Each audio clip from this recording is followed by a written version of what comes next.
What's up YouTube, Capital G here, talking about the DDDs in this video. The reason I'm talking about this is this deck actually did something fairly impressive in the OCG. Now, you guys know in the OCG right now, it is currently being just utterly dominated by performages and pals. If you don't believe me, just go to this article, which I will of course have linked to YGO organization. It shows, you know, the major tournaments that happened this week. You just see performages and pals everywhere. Like that's all you see. And then you've got this DDD deck, and somebody played this at an event in China. It was a national tournament. I don't think it wasn't the version of nationals, but it was a national tournament, and it was 500 and I think 570 players. So it's pretty damn significant. That's kind of like the size of a small YCS, or, you know, much bigger than like an ARG event. So if you make top 32, I think that's pretty impressive. And what stuck out about this deck is it's obviously, I mean, it's designed to beat that deck. It's to be honest, it's really designed to beat anything that's Clown Blade or performages related. The first thing that jumped out at me was obviously this guy's trap lineup. I mean, this is really not conventional, especially for DDD. If you don't know much about DDD, and that's understandable, because while I've played against the deck a lot on stream, and I actually want to play the deck in real life, we barely have any of the cards. It's actually so random. If I can just go on a little of a tangent, it's actually so random when it comes to the DDD archetype that we have one fusion, and then we have like another random XC, and we have none of the correlating pieces to actually build the deck. So I have no idea what the fuck Konami's doing. But anyways, the thing about DDD is it's an incredibly aggressive deck.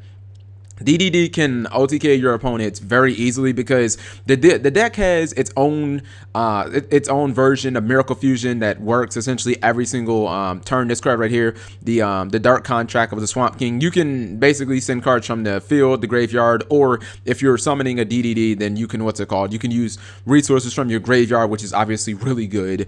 And it doesn't really matter if you put a bunch of stuff in the graveyard, because cards like this guy right here, Ragnarok, and then one of the fusions, the King, Tamajin, like they can just get other monsters back from the graveyard. So you can spam the board really, really fast. And the deck doesn't generally play, like, it's not known historically for playing a lot of defensive cards. And then you see that he was running triple goes a match and 3-deck Devastation Virus. So the thing about the Performages of Pals deck, or a lot of the Trick Clown, you know, engine-based decks, are the attributes are really all over the place. Performages, Performa Pals, you know, they've got like a fire one, they have earth, they've got light, dark, like they're all over the place. So a card like Goes in Match essentially is saying, okay, well, you're just not gonna rank 4 this game, and if a deck like that can't rank 4, then what are they doing? You know what I mean? They're not really beaters. I mean, you can summon one fusion, like you can summon Joan of Arc here, and they just literally will not be able to get over this card. Now, the thing about DDDs, which has always been very exciting and interesting to me,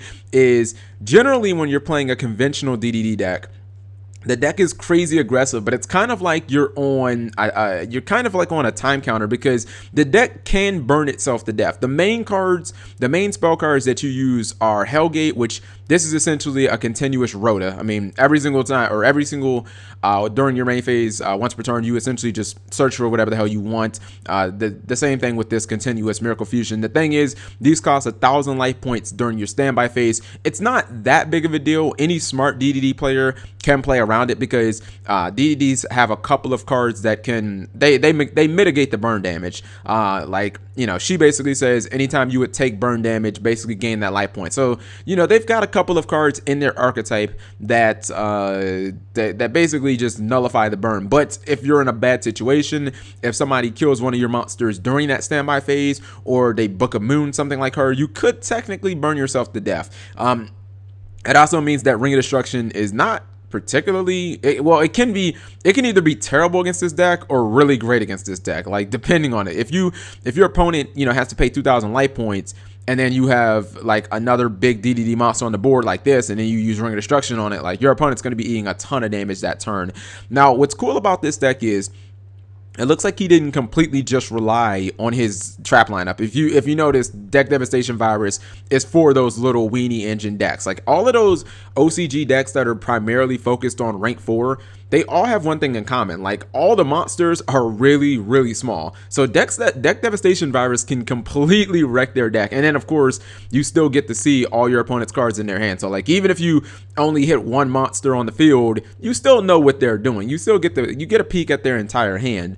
But you know, he also ran Juragetto, which has gotten really, really popular lately because of Cosmos and whatnot. And he also has the Maxi. So even if he does have an open field, as this deck will tend to do sometimes, if you get your field cleared, you might not be able to OTK this deck, because he could just special summon this during the battle phase from the hand, and it can block an attack or something like that. Now, again, you're seeing in the OCG, Rafflesia is making an immediate impact. I feel like Rafflesia is slowly becoming an engine for any deck that can make a rank 4 XC. Because if you look at this deck, there's not even that. Like DDDs don't even run that many level 4s. To be honest, you're primarily focused on getting the level 1s out. You see this guy, Slime, Kepler. Like they even play, like almost all DDD variants play 1 for 1 just to get the 1s out. And yet they're playing Rafflesia just on the off chance that they can ever, you know, make a rank 4, because it allows you to use Trap Tricks Trap Hole Nightmare and Treacherous Trap Hole from the deck. So I knew this card was going to have a big impact. You're definitely seeing this. But when I see something like this happens, it really makes me wonder, you know, what could DDDs be doing in the TCG if Konami had got their shit together and actually just gave us a legitimate DDD structure deck? Or I mean, it seems like too many cards to try and get into a booster pack, but they're still releasing support for the DDDs in the booster packs. You know, this guy right here, he's in Dimension of Chaos. So I'm just wondering still, how are they going to get us all these cards? But DDDs are definitely a strong deck. It looks like they're having to kind of adjust to being more anti-meta. I wonder how it would do in the TCG, because I don't think things like Goes and Match would work in the TCG, because we don't really have that many hybrid decks.